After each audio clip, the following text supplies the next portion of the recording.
Welcome back to Subiksha சமையலறை. இன்னைக்கு நம்ம செட்டிநாடு சிக்கன் கிரேவி எப்படி செய்யலாங்கிறத பார்த்தலாம். ஒரு பேனை சூடு பண்ணிட்டு அதில் 2 டேபிள் ஸ்பூன் மல்லி, 1 டேபிள் ஸ்பூன் சோம்பு, 1 டேபிள் ஸ்பூன் ஜீரகம், 1 டேபிள் ஸ்பூன் மிளகு, இது கூடவே 3 கிராம்பு, அடுத்ததாக 2 ஏலக்காய், 1 இன்ச் அளவுக்கு பட்டை, 4லேருந்து 6 காஞ்ச மிளகாய் சேர்த்துக்கோங்க.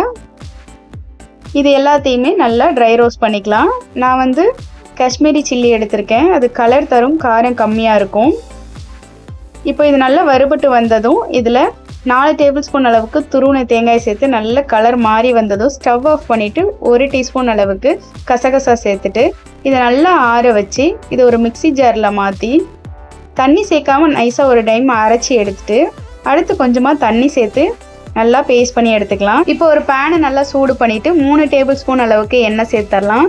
எண்ணெய் நல்லா சூடாகி வந்ததும் 2 கொத்து அளவுக்கு கறிவேப்பிலை சேர்த்துட்டு கறிவேப்பிலை பொரிஞ்சதும் இதுலேயே நீள்வாக்கில் கட் பண்ணி வச்சுருக்க 2 மீடியம் சைஸ் பெரிய வெங்காயத்தை சேர்த்துடலாம். வெங்காயம் நல்லா கலர் மாறி வரணும், அது வரைக்கும் நல்லா வதக்கி விட்டுறலாம். இந்த அளவுக்கு நல்லா கலர் மாறி வந்ததும் இதில் 1 டேபிள் ஸ்பூன் அளவுக்கு ஃப்ரெஷ்ஷாக அரைச்ச இஞ்சி பூண்டு பேஸ்ட்டு சேர்த்துடலாம். இப்போது இஞ்சி பூண்டோட பச்சை வாசனை போகிற அளவுக்கு நல்லா வதக்கி விட்டுடலாம். அடுத்ததாக 2 மீடியம் சைஸ் தக்காளியை கட் பண்ணி வச்சுருக்கேன், அதையும் சேர்த்துட்டு நல்லா மசிஞ்சு வர அளவுக்கு வதக்கி விட்டுடலாம். இதில் 1 டேபிள் ஸ்பூன் அளவுக்கு மிளகாய் தூள், 1/4 டீஸ்பூன் அளவுக்கு மஞ்சள் தூள் சேர்த்துட்டு எண்ணெயில் ஒரு தடவை கலந்து விட்டோம் அப்படின்னா நல்ல கலர் கிடைக்கும் கிரேவிக்கு.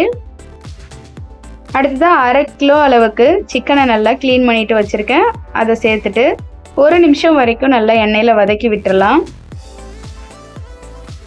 சிக்கன் இந்த அளவுக்கு நல்லா வதங்கி வந்ததும் இதில் 1 டீஸ்பூன் அளவுக்கு சால்ட் சேர்த்துக்கிறேன். நீங்கள் உங்கள் தேவைக்கு ஏற்ற மாதிரி சேர்த்துட்டு நல்லா ஒரு முறை கலந்து விட்டுட்டு நம்ம அரைச்சி வச்சுருக்க பேஸ்ட்டை சேர்த்து தண்ணி எதுவும் சேர்க்காமல் ஃபஸ்ட்டு ஒரு 5 நிமிஷம் வரைக்கும் நல்லா கலந்து விட்டுறலாம்.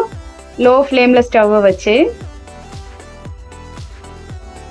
அப்போ தான் இதுலேருந்து ஒரு நல்ல வாசனை வரும்.